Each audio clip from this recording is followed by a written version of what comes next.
Welcome to the Daily Intelligence Brief from IntelStor for the 14th of April 2025. In today's top renewable energy news, about 85% of South Africa's electricity is produced by burning coal. The country's move to renewable energy means that the coal industry will be phased out. To this end, the South African cabinet recently approved the country's first renewable energy masterplan, which sets out what's needed to establish new renewable energy industries. The master plan was developed by the government, some sections of organized labor, a nonprofit organization advocating for renewable energy, and representatives of the renewable energy industries. It sets out a framework to produce renewable technologies locally.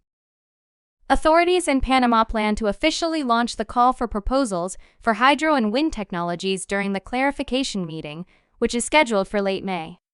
The upcoming tender calls for supply contracts of up to 15 years.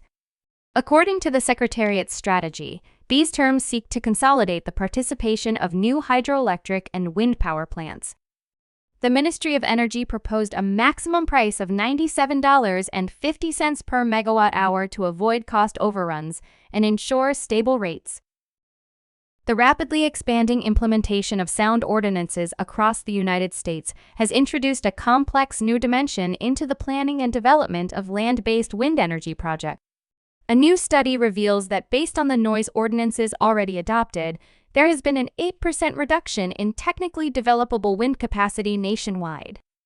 Under a more restrictive scenario, in which all proposed noise ordinances would be adopted, the potential wind capacity that is developable plummets by a further 29%.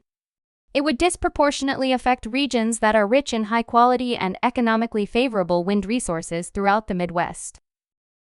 India continues to expand its renewable energy capacity as it installed nearly 30,000 megawatts of solar and wind power in fiscal year 2025. Karnataka, Tamil Nadu, and Gujarat accounted for 82% of India's wind installations. Data from India's Ministry of New and Renewable Energy showed that the country's installed renewable energy has reached 220 gigawatts. Wind energy accounts for 23% of that installed capacity and saw growth of 58% last year.